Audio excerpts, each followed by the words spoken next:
Pinayagan ng ICC o International Criminal Court na hindi humarap si dating Pangulong Duterte sa confirmation hearing sa Lunes. Bago yan, tinangkapan ng prosekusyon na hilingin sa The Hague na huwag payagan ang request ni Duterte. Nasa frontline ng balitang yan si Camille Samonte.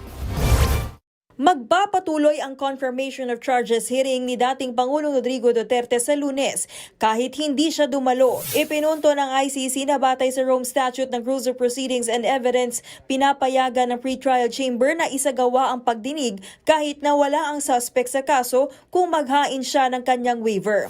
Ipinunto rin ng korte na alam ng dating Pangulo ang kanyang karapatang dumalo at ang kahihinatnan kung siya ang absent. Bago niyang kinwestiyon ng prosekusyon ang hearing ni Duterte. Sa sulat ng ICC Office of the Prosecution sa Pretrial Chamber 1, giniit nilang physically at mentally fit ang dating Pangulo para dumalo sa pagdinig. Napatunayan na raw ng mga eksperto ng ICC na nasa maayos na kondisyon ang kalusugan niya. Taliwas ito sa sulat ni Duterte na matanda, pagod at mahina na siya kaya ayaw na niyang dumalo sa hearing na magdedesisyon kung lilitisin siya ng ICC sa kasong Crimes Against Humanity dahil sa drug war.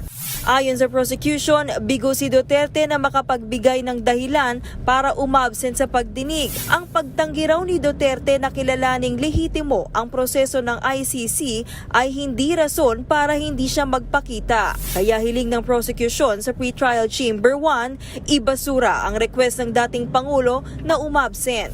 Ayon naman kay Atty. Nicholas Kaufman, karapatan ng kanyang kliyente na maghain ng waiver nang hindi pagdalo kaya ito ang ginawa ng dating Pangulo.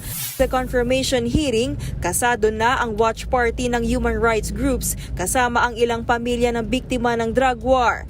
Sa dambana ng paghilom sa Lalomo Catholic Cemetery, may 5 panibagong urn ng mga biktima umano ng extrajudicial killings ang inilagak kanina. Nangungulila pa rin ang pamilya ng mga biktima pero nagpapasalamat sila na kahit papaano ay uusad ang pagkamit nila sa hustisya sa The Hague.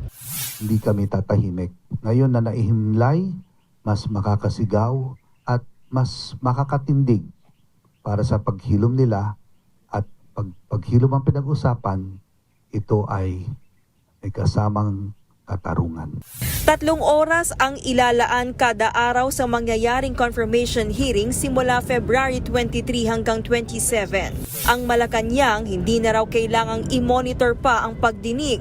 Bagamat mananatiling updated si Pangulong Bongbong Marcos lalo't mga Pilipino ang sangkot dyan.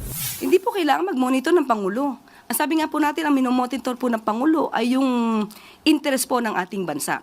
Kung meron po mangyayari sa hearing, ito po ay personal na po kay dating Pangulong Duterte. Nanindigan din ng palasyo na hindi totoong dinukot si Duterte para dalhin sa The Hague, Netherlands.